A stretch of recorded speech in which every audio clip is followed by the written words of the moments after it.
What's up, everybody? Welcome into Shout, a Buffalo football podcast. Ryan Talbot in the house. I am Matt Parrino, and it is one of our favorite times of the year. It is OTA season. We'll get a 3-week stretch here. We'll get to react to some practice after months of roster building and talking about the draft and free agency and everything else. We finally have some football, kind of, to sink our teeth into. No pads, so let's not overreact to anything, but a lot to get into on today's episode. Ryan, how are you, my friend?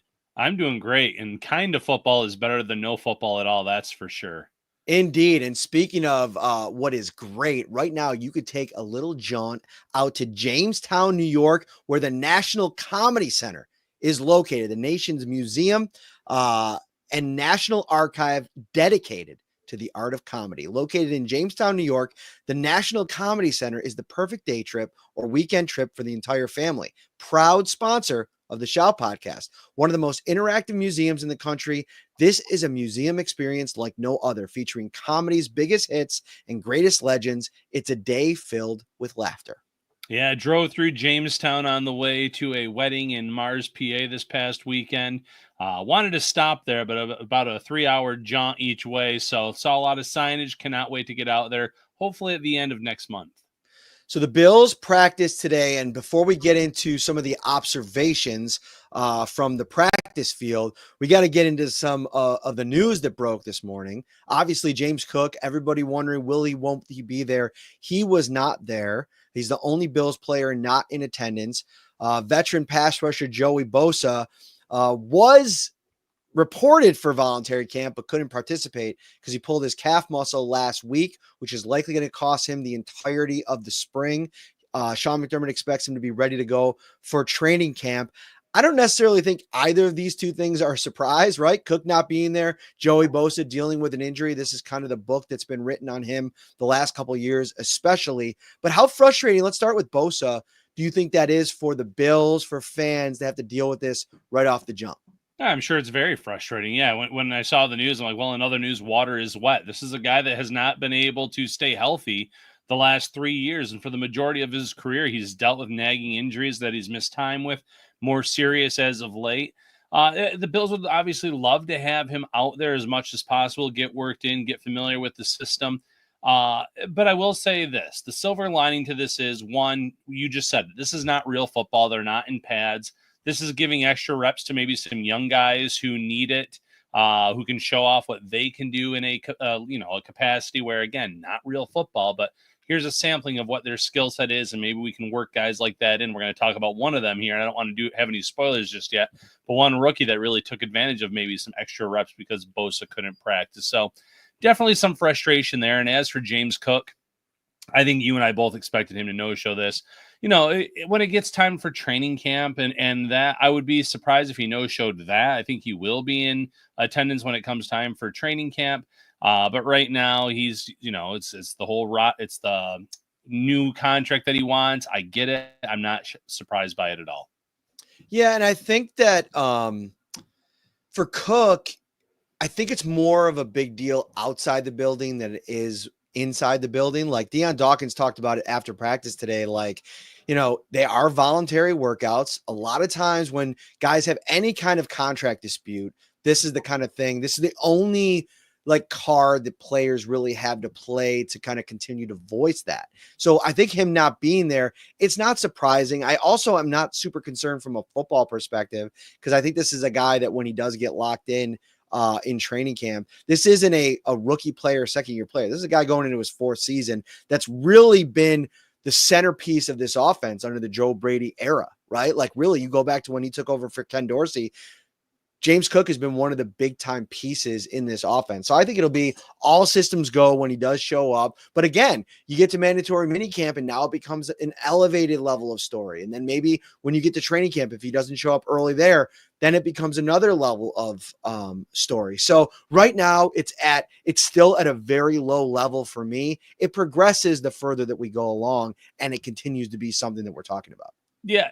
At the end of the day, this is a player that needs to show up and show out if he wants to get big money with the Bills or elsewhere next season. So the Bills know eventually he's going to show up. We've seen players try to hold out when it comes to deals, and It doesn't always go that way, but when it comes to James Cook, this is the final year of his rookie deal. And if he wants to cash in with a long-term deal on this next contract, he needs to put up similar numbers to what he did 1 year ago.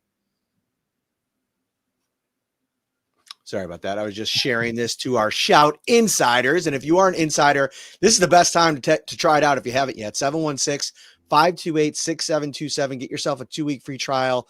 $3.99 a month after that. And I sent out a bunch of videos, and I'm going to send more videos out later today. All of my observations. I'm writing the story that'll go up on the website a little bit after we're done here, but all the insiders have all of it already. So that's the place where I dump it all first. And if you want to be as plugged in as any Bills fan, that's the place to be over on the insider text line. All right.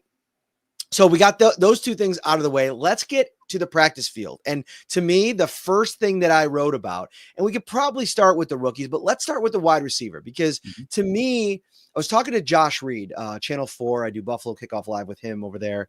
And we were talking a little bit after practice, and we spent about 4 to 10 minutes.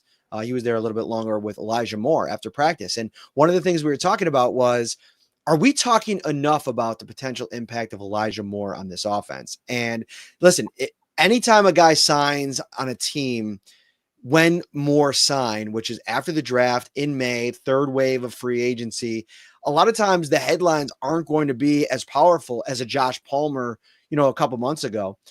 But I think that Elijah Moore on day one, you can really see the vision for what he's going to look like in this offense. And I was impressed more so than the touchdown that we'll talk about in a second with how comfortable he looked in the offense. He said he's got the playbook download every single day. He's staying up late. He's getting up early, trying to get as much consumed as possible so that when he does get out on the practice field, it feels like second nature. So you could just see, I think he's excited for the opportunity that he has in front of him.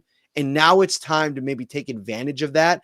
And he's a vet that's coming in here to try to do that. So I think we should be talking more about Moore. The touchdown that he had, and it's kind of a two-pronged approach, because I want to talk about Tradavius White in a minute, but it was just not a good rep for him. But it was really the elusiveness, the short area quickness of Elijah Moore being on the same page with Josh Allen, finding an opening, converting for the touchdown. It was the perfect kind of play, and how you can kind of start to see more introduced in this offense.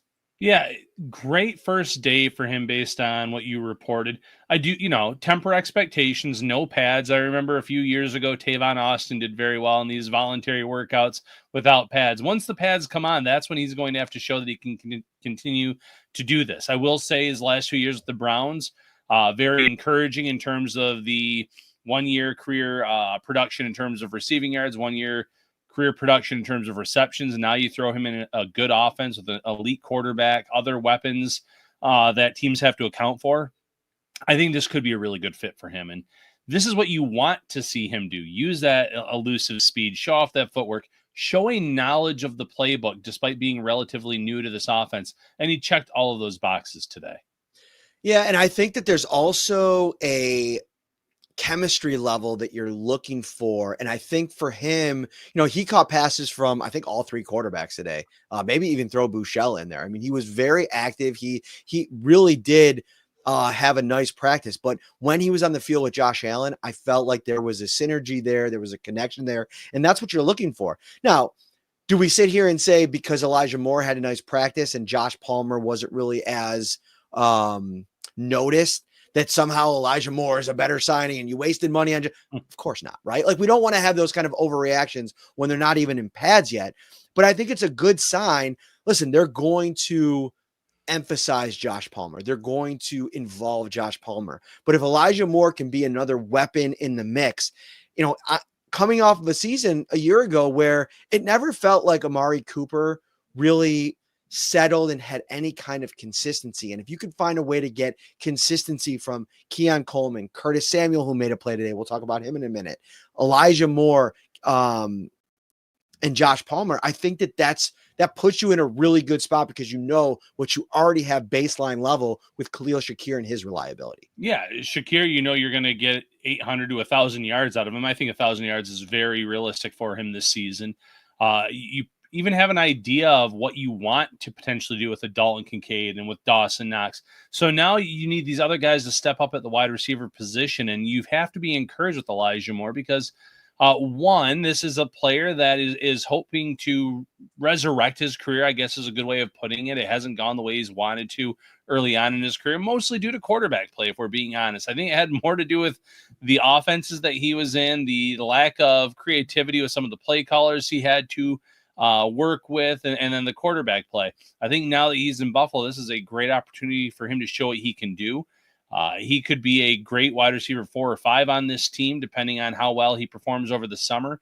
Very similar talent-wise in terms of the speed aspect to even a Curtis Samuel, and it'd be great if you could have both of those guys healthy, rotating in and out in this offense, because as you mentioned, you already have an idea of what Shakir can do. You know how you want to utilize Keon Coleman as that big X receiver. So you want as many weapons as possible for Josh Allen, and so far so good with Elijah Moore.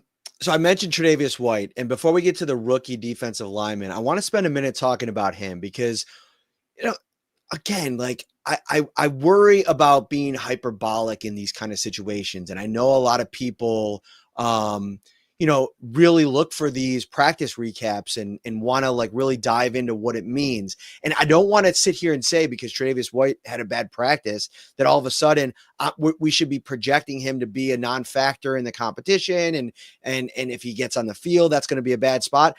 I want to really stay away from that. But I will say that there were a couple instances today in drills and warmups during individual period.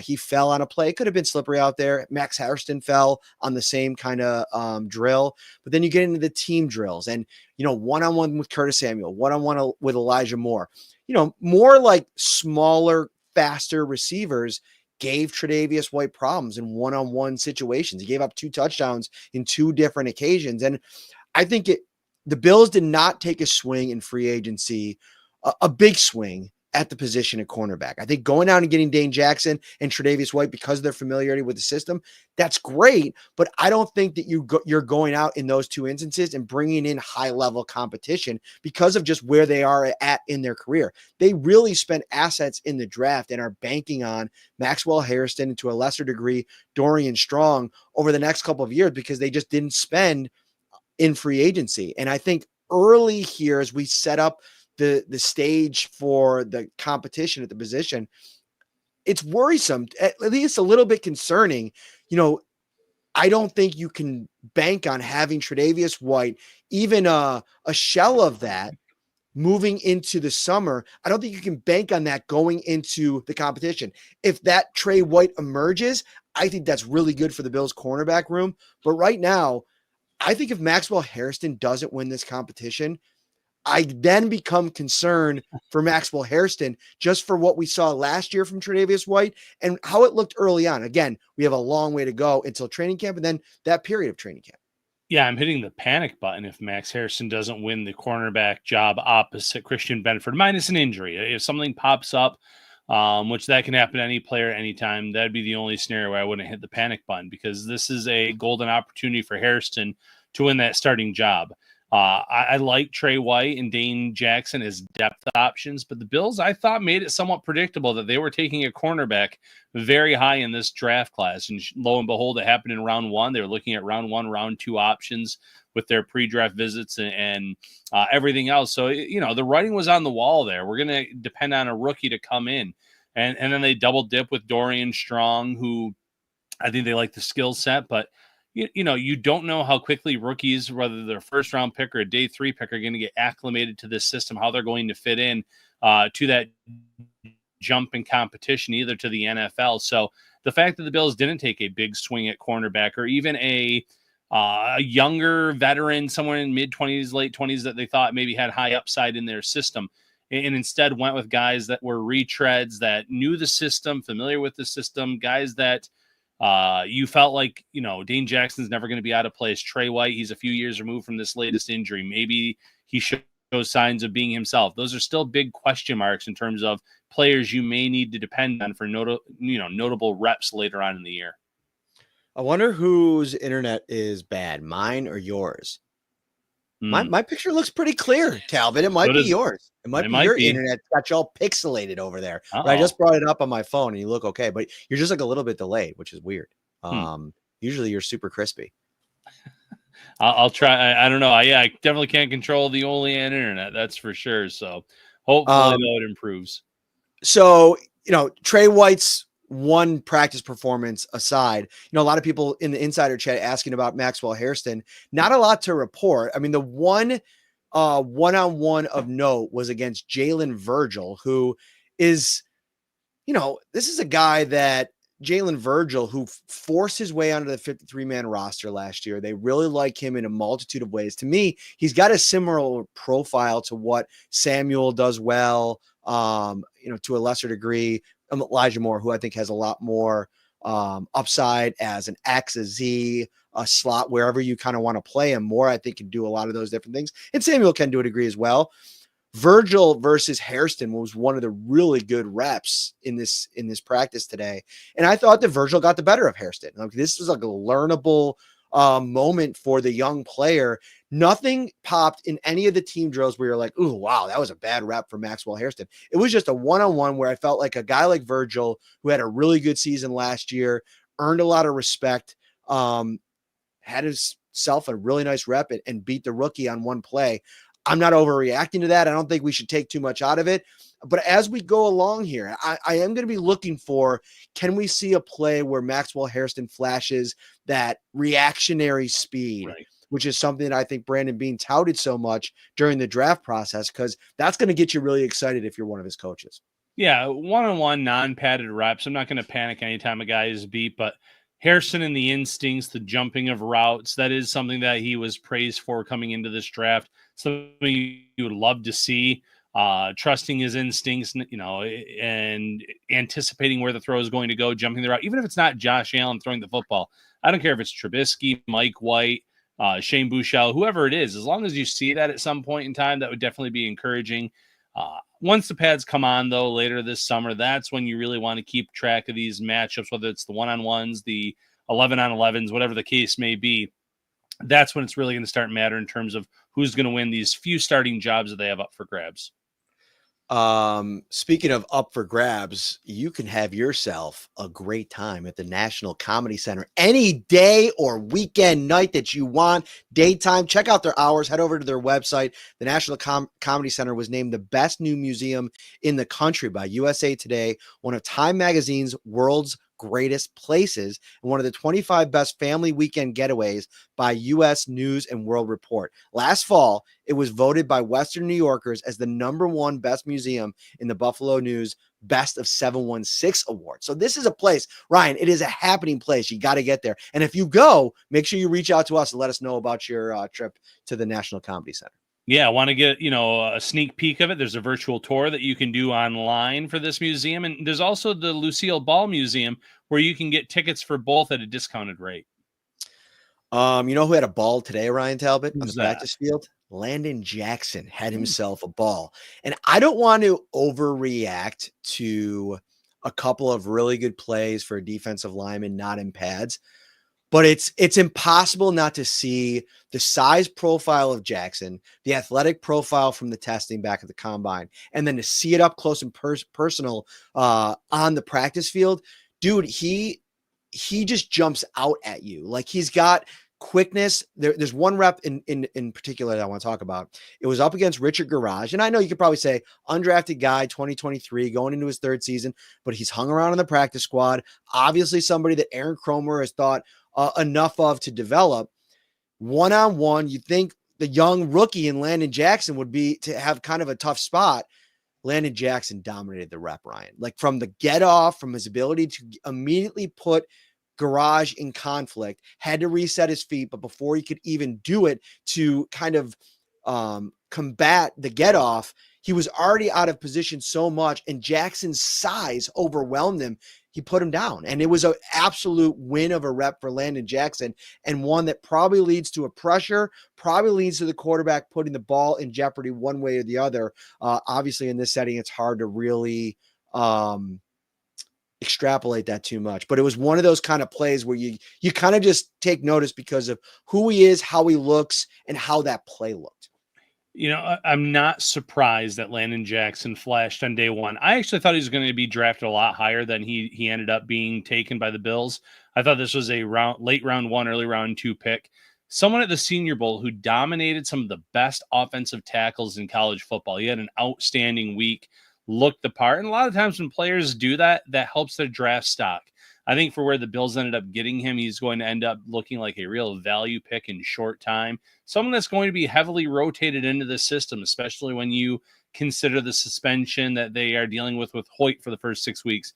Bosa is supposed to be back for training camp, but you just never know how those injuries are going to take hold of a player, especially, calf injuries. Those can linger. Those can come back very easily.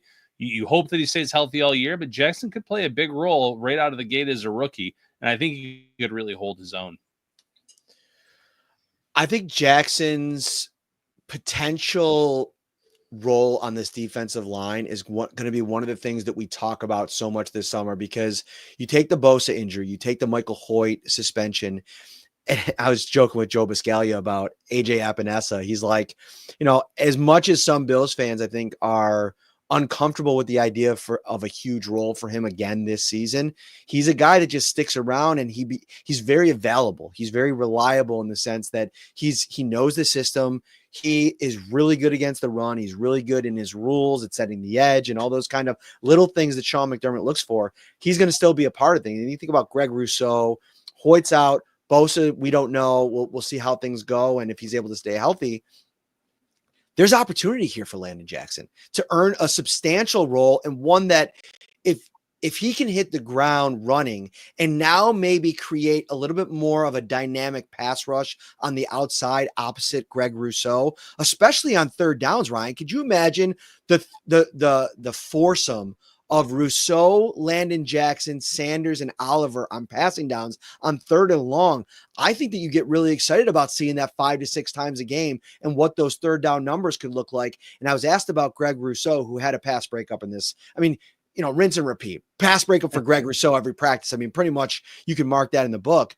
But I think, to me, the 10 sacks is always the number we throw around with defensive ends.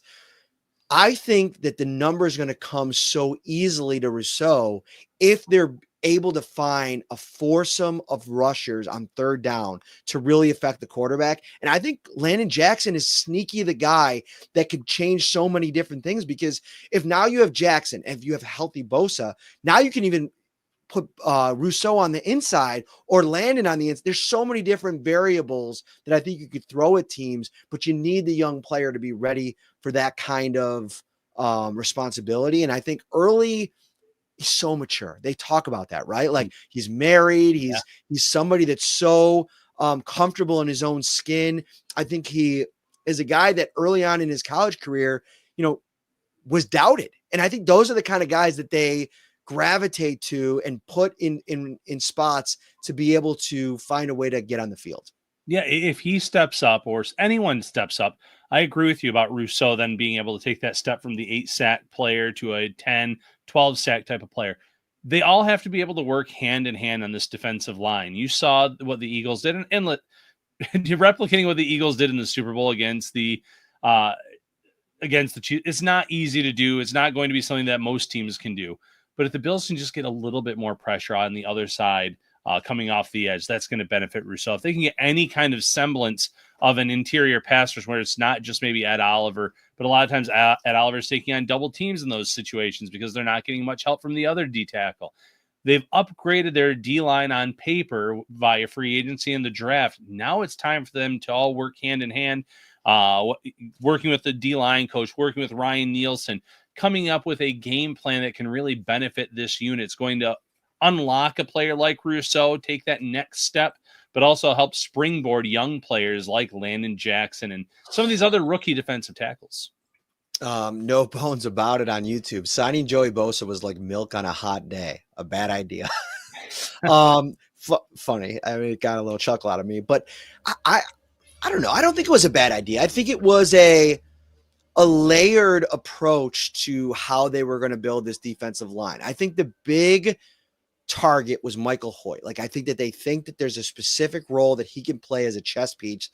We talked about it when they signed him. I mean, the Rams, who to me, if you're trying to build a defensive line in 2025, I think you obviously start to your point on the Eagles, but I think what they've done in LA to pivot off of Aaron Donald and the way that they've kind of accumulated talent on that defensive front, on the edge and on the inside, it's really important. Hoyt played an important critical role in that defensive scheme in what they asked him to do. Interior, exterior, dropping him into coverage, playing him at linebacker spots. They're going to do a lot of those different things. You have Russo, who you're playing $20 million a year to. You draft Landon Jackson. You have a guy in Solomon who you drafted last year. You have a lot of different flavors. I think Bosa is just the icing on the cake if you can find a way to keep him healthy. If you could find a way to get him on the field in playoff games on third downs, that's all he's here for at this stage in his career. They're not asking him to be, this isn't the Von Miller signing 3 years ago. Right. This is a 1-year commitment at $12 million when the top pass rushers in the league are signing for $40 million. I don't have a huge problem with it. No, the 1 year part of it is why I said from the get-go, I don't have any issue with it despite the injury concerns. Even if he is limited in terms of the games played again this season, I think he brings a lot of knowledge to a young edge rusher room and can teach a lot of those guys things that maybe they didn't know about using their hands and the footwork and the pass rush arsenal, that maybe things that they don't have in their toolbox, so to speak. So I still think in one way or another, Bosa is going to end up being worth that money. Shout out to our guy RJ, one of the Kruzinski, if I'm saying his last name properly, and if I'm not, make sure you correct me on the insider chat line. Always shares our shows. Always make sure to get on the text chain and send in questions. He's got a question about Keon Coleman, and I think we could kind of go off on a little Coleman conversation here, because I thought he looked great today, and I thought Sean McDermott's comments on Keon Coleman was a big departure from the language he's been using on Coleman. He said he showed up. He looks like he's been working out. He looks like he's been training. The drills, seeing him on the practice field, it's all seeming to come together for Keon Coleman and potentially taking a big-time jump into year 2. I think message received. He said he came in. He still has to do it in practice over the next couple of weeks. But to this point in the offseason, he's really been impressed with what he's seen out of Coleman. Had a touchdown in 7-on-7 drills, 1-on-1 with Cole Bishop, mismatch in that spot. But you got to take advantage of that in that spot. And he does, gives Josh Allen a target. He scores a touchdown. RJ asks, how do you guys think the play calling will be for Coleman this year? Increase, decrease, or stay the same in terms of his usage? Ryan, I think it's going to be an increase in usage. I think we're going to see him kind of take over the Mac Hollins usage part of. I don't necessarily think every single week we're going to see 10 to 14 targets, but in terms of on the field, I think Keon Coleman is going to be this team's wide receiver 1. I agree in terms of the increased production, increased targets. I have him still behind Khalil Shakir in terms of the wide receiver 1 type of production, but you're going to get him a lot of looks. And when you want to give Shakir a breather, I think the Bills are going to, experiment a little bit with putting him in the slot, letting him be a big slot, which a lot of draft analysts thought might be his most comfortable position, moving him around a little bit more. I know I sound like a broken record, but I always talk about year 1 to year 2 for these rookies. In year 1, how they don't have a lot of time to train, to get their bodies probably how they want to, because they're playing in these rookie bowl games, the Senior Bowl, the Hula Bowl, the list goes on and on there, Shrine Game. Then they're doing the 30 visits, the pre-draft, everything that leads up to that. Then they have a season where they 9 times out of 10 hit a rookie wall. He's had this entire offseason to work on things that the Bills probably told him, we want you to work on. And now he's coming in looking the part in year 2. And as someone mentioned in the comments, just 21 years old. 100% agree on that. Still a very young player, developing, coming into his own. New York, Las Vegas over on YouTube says he's finally caught us live. So shout out to him. Thank you for checking in. We're glad to have you from the West Coast. He says that Caesars has the Bills currently with the highest of any team in the league with an over-under win total of 12.5. And we've talked about this on the schedule. The schedule played out as positively for the Bills. No international games. second fewest miles traveled of any NFL team this season, spreading out the real contender games, right? Like the Ravens, the Chiefs, the Bengals, the Eagles. There's those games are spread out on their schedule. If the AFC East, even if some of those teams take a jump, I still think it's a very favorable schedule for the Bills. And I think that's one of the reasons Vegas is still buying in, and they have the third best Super Bowl odds, the Bills do as well, behind the Ravens and the Eagles. Yeah, there's a reason this team is favored in every game, at least at this point of the year. Vegas believes in them, the roster construction, the way they've played over the last few years. You know that in the regular season, they're going to be one of the best teams in the league and a true Super Bowl contender. So not shocked that they have them at that total. It's hard to kind of pick, though, if you want to go over that 12.5 for sure. Renaissance Man, our guy over on X is checking in on YouTube, says, hold on, Bosa's injured already? Yes, he is. We talked plenty about that on the show already. He's expected to be back by training camp, which I think is a small nugget of positivity in an otherwise kind of a bummer of a news blast in the first day of OTAs. This is a guy that I think, for everything else that we said about it, it's still a commitment of $12 million where that money could have been spent elsewhere. So if he's not available, that is at least a piece of the conversation. We talked a ton about that. I want to get to a couple more observations from today. Let's first stay on the defensive line. TJ Sanders, Ryan. I put out a clip of him during the individual period when we were able to film, and he transitioned into the teamwork and really popped for me today as well. Had a couple of really good pressures. I thought, again, they're not in pads, so it's a little bit maybe easier for a guy that is really known for his get off to impact plays when they're not wearing pads. We'll watch it more carefully when we get to training camp. But, pass break up in the middle, getting pressure on the quarterback, everything that you want to see from TJ Sanders checks that box on day one of OTAs. Yeah, great start for him. You see why the Bills are so high on him, talking about Sanders potentially being a first-round pick. Had Haristston been off the board, they love the explosiveness, the get-off, the way that he can attack from the interior. They think he's even very solid against the run. So a complete player. It'll be fun to see how they utilize him. Obviously, Ed Oliver is going to play a huge role on this team, but on obvious pass rush downs, can you put him in the one-tech role? Can you have them both on the field at times, even though he's not a traditional one tech? I know he can get up to 310, 315, he said, after being drafted. But finding the comfortable weight, seeing how he looks, can that explosiveness, transition over in pads? I'm anticipating the answer to that is yes, because we got to see that a lot at the college level. Lee asks, or Jim asks, are you there for all the days? No. So how OTAs works is the media gets access one practice per week during OTAs, and then every practice during mandatory minicamp. So traditionally, Sean McDermott has held mandatory minicamp just 2 of the 3 days that end up getting scheduled. So it's a Tuesday, Wednesday, which are expected, and they usually put Thursday on the schedule. They usually give the guys the early exit for the summer. So we'll have at least 3 more observation days before we hit the long break before training camp. And then obviously once training camp hits, every single day when we get there. All right. So we spent our time on the defensive line. Let's shift gears to the offensive side of the ball a little bit. And, we talked about Keon Coleman. We talked about Elijah Moore. The tight end battle at tight end 3, Ryan. Let's light that fire one more time under Mr. Talbot, the card-carrying president of the Zack Davidson fan club, Ryan Talbot. Your boy had himself a day today, man. He is off and running. The Sellies were on point. 2 touchdowns during team drills. He brings electricity as a pass catcher. Like, he makes plays, the celebrations. He brings the whole group together. He had kind of like in honor of Vince Carter that was there at practice today. He had the under the leg celebration with the ball after the touchdown. It was pretty impressive.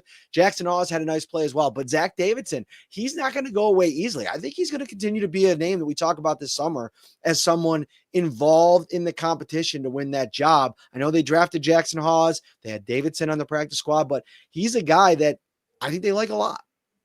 I'm going to compare him to the offensive version of Elianku, a player the last few years that I thought was good enough to be on this roster, but it just was a numbers game and it never worked out in his favor. I think that's unfortunately going to keep happening to Davidson.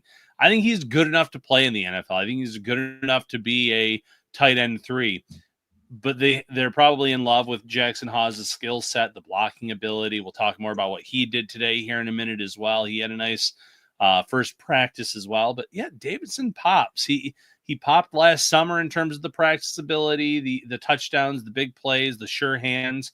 There's a lot to like about him. If the Bills can sneak him onto the practice squad again and the injury pops up to any of those tight ends, I think the Bills would be very confident in utilizing him and targeting him when he did get on the field with his team. It was a nice day for Dalton Concaid, who first rep in team drills, 11 on 11, Allen looked for him down the field. He just so happened to be locked into one-on-one coverage against Christian Benford, which is usually a tough day at the office, but it was also an overthrown pass. So he didn't really have a shot at it. Later in the day, he ends up with a touchdown working in against, who was he? Cam Lewis. Cam Lewis. Oh, look at Ryan. Just on the ball with all the opsies. So really nice day for Dalton Concaid. I caught up with him after practice. We talked about 6 minutes about his approach to the offseason, what he's been doing, linking up with Will Greenberg. I'm going to dump all of that into the insider chat. So if you want to become an insider, I haven't dropped that yet. 716-528-6727. 2-week free trial. Get in on that. I'm going to write about it for the site later in the week as well. So check that out. Jackson Hawes, Ryan. Let's get there. Can't wait. He can catch the ball, man. Like that. So much was made about this guy being a blocking only tight end, but I think he can make plays in the passing game. I think he's going to be a bigger factor than people think when it comes to that 11 jumbo personnel or 13 potentially personnel, the jumbo package with the extra offensive lineman. He has a knack just from rookie minicamp and today. Watching him out there, he finds spots in the zones. And that's one of the things you really want to look for in a player that he's going to fill this type of role. He gets into coverage today on a play. I thought it was interesting that Deion Walker was the guy that was closest to him in coverage. I don't think that's a great spot for the Bills to be in, but he did that in Kentucky. I remember talking to the reporter about him after the draft. There were times one of his big highlight reel plays was an interception where they dropped him into coverage. And we know the Bills love to drop their linemen into coverage. They had Walker out there one-on-one with Jackson Hawes at that point of the route, and Hawes was able to run away from him a little bit. But interesting enough. But Jackson Hawes is going to be a factor this summer. I guess Walker does eat up a lot of space out there. I wouldn't want him necessarily running routes against these tight ends, but I can maybe see a vision for that. But, Jackson Hawes, he's impressed as a pass catcher twice now already, early on here before we even hit training camp. So he's not just a one-dimensional tight end, but the one dimension that he's been talked about the most is as a blocker, as a mauler. And you know how much the Bills love to run this football. So there is a carved out role in my mind already for him from that perspective. Now, when you can have him in as that, everyone expects him to block, but then he can roll out and catch a pass and he can be lethal in the red zone near the goal line. I really think that this is a player that's going to provide more as a pass catcher, as you mentioned, than a lot of people expected. Good question here from Jim. You look at Dawson Knox's contract and they're still on the books for this year. I mean, he's going to be a part of this team in 2025. Not that he's done anything that would lead me to believe that they want to move off of him, but as the cap constrictions tighten, you're going to have to start looking at some of these contracts. And next year, when you look at Dawson Knox and being on the books for what I believe is $14 million, I can take a look at that. There's a pretty good dead cap or cap space savings if they were to move on after this season. I'll bring that up in a second. But Jim asks, is Jackson Hawes a legitimate Knox replacement if the Bills opt to move off of that contract next season? Are you that high on him? I guess let's start there. Yeah, too early to say. I love his skill set from what he potentially brings, but you have to see it in action first before you would say that the Bills would move on from one of Josh Allen's best friends, someone that's been in this offense or in that offensive room longer than almost anyone on this team, leadership perspective. So I'm not willing to say that just yet, but if Hawes comes in and he does have a nice rookie season as that tight end 3, and the Bills can save a lot of money, and where they're already tight and up against it with some of these contracts that they've given out. It's certainly a possibility, and not one that I'm going to sit here and say has no possibility of happening. I also think it'll be interesting. This is all predicated too, I think, on the Dalton Concaid arc. Yeah. Because if Concaid becomes what they drafted him to be and really like a big piece of the offense, I think Dawson Knox at that number becomes much more, I don't want to say disposable, but movable, right? Because now you have that player and you could start to look for a more truly supplemental piece to Concaid, who, if he has the kind of year that you hope in 2025, is going to be extension eligible. And now you're going to have to start talking about some real money at that position on top of the $12 million that you're already committing to Knox per season. I mean, he's on the books next year. The cap hit for Knox in 2026 is $17.5 million. Now his base salary is $10 million. He's not really making that, but because they've moved some money around with him once or twice, that number is a little bit more bloated. If the Bills move off of him next season, they only eat a dead cap hit of $7 million, $7.4 million. So that's almost $10 million in savings if they were to move off of Dawson Knox next year. So I agree with you. He's a good player. He's Josh Allen's best friend. He's a locker room leader. But I think that there's room to look at this thing, whether it's a renegotiation, which Tom brings up here in the comments, or an extension that brings his number down a little bit, maybe a little bit more at 30 years old, something that you can live with a little bit more, maybe $7.5 million per season on a 3-year extension, something in that area. But he's a big piece of what they've been over the course of his time here. I just think he's in a tough spot because Concaid, they need to feature more. Right. And if Concaid takes that next step in 2025, it makes the possibility of moving on from Knox a lot more realistic because of the cap hit and the savings. The fact that you want Concaid featured more, than you have a blocking option in Hawes, who's waiting in the wings to potentially take on that tight end 2 role. So a legitimate possibility, yes, but other things have to fall into place. Speaking of things falling into place, if you need some plans for this weekend, why don't you head out to the National Comedy Center? Ryan Talbot, we have been talking about this thing the last couple of weeks, and we are going to get out there as soon as we can. It's a great experience for the entire family with so much for kids, teens, and young adults. You can put yourself into classic TV and movie scenes, create your own memes and cartoon characters, perform comedy karaoke, and even face off in a laugh battle with family and friends at the National Comedy Center. All right, I think that'll do it for this one. Give us your final word, Mr. Talbot. Final word, stick with us. We'll have you covered with all Bills content these next few weeks before we get to that long break before training camp. Consider becoming a Shout Insider. You won't regret it. I am on the schedule to meet with Sean McDermott tomorrow, and I think he's going to appear on Shout. So stay tuned for that. If that goes down, it will be published sometime tomorrow. If you're an insider, that's the best way to get me some commentary on what you'd like me to talk about with Mr. McDermott as well, the coach of the Buffalo Bills. All right, everybody, have a great night. See you tomorrow. Take care.